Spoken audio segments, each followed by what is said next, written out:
Hello, my fine villains and lovely villainesses. Today we're finally going over, yes, the Val-kitty rework. And before anything help a villain out, let's get started. Okay, I don't know exactly how I'm going to do this video, so we're just going to go over each build because I want to go over the whole thing. I don't want to have to make separate videos, even though it's more content released out to you.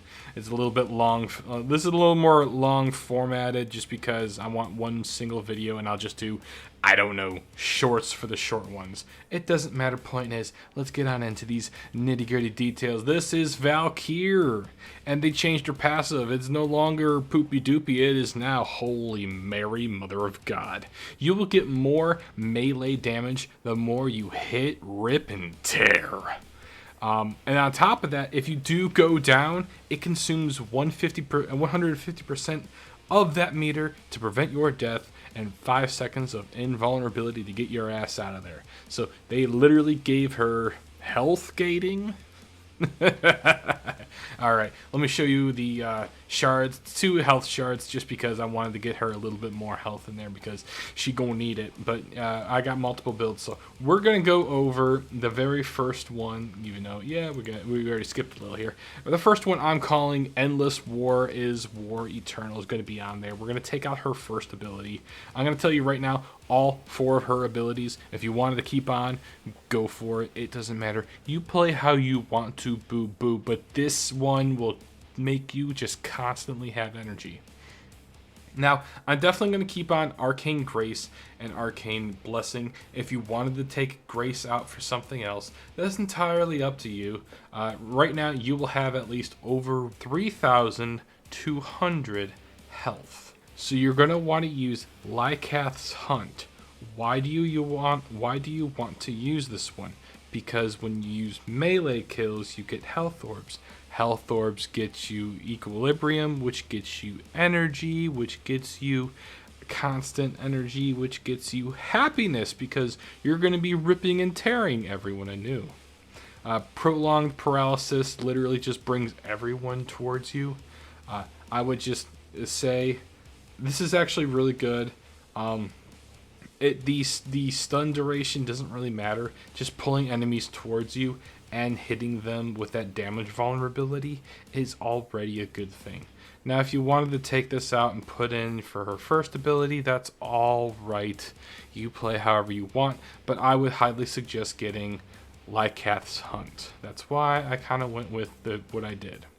Alright, let's go into the next one, which is going to be primarily her 4th ability. We are focusing heavily on her 4th ability. And one of the things I would actually suggest you to do is I would actually try, if you can, get some range. And what you're going to do is you're going to activate her 4th ability and then a group of enemies and then hit her with the rip line. And just watch everything cry. And yes, we're using Enraged.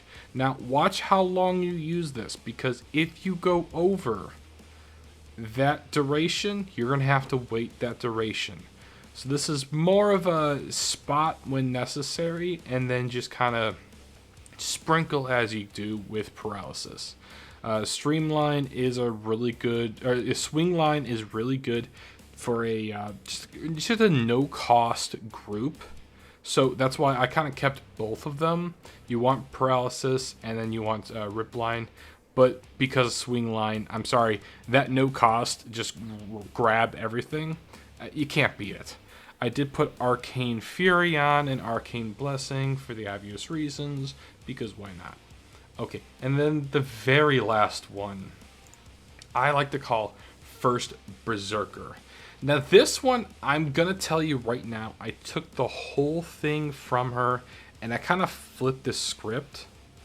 And why did I do this? I believe this one's kind of more of a fun melee, fun farming melee. So yes, you're going to petrify enemies, and yes, you're going to be basically spamming all of your abilities.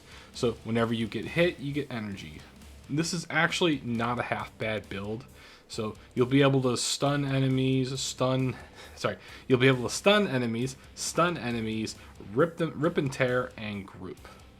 and group. And it doesn't really matter in what order, but you can constantly do all this stuff. Now, I know you're saying, V, why'd you take out literally her best ability? Well, I took it out. Again, I wanted to go against what everyone's using, so I kind of did with this. Molt Reconstruct is also very good if you're going to be spamming, at least for health back. That's what you use. So this is a spam abilities, get health back, rip tear, and you can farm. So this is kind of a good alternative to the whole current meta. If you're going to go with the current meta, it's either Bloody Claws or Endless War. But these are 3 builds I guarantee you are not just going to have a fun time with. You are going to just sit there and go, what did I just see? Did I just see that sneaky little 20 million just in the background? Holy crap, how did I get that? Anyways, I want to thank you all for watching. Please do all that fun stuff on screen. Stay villainous, take care, and goodbye.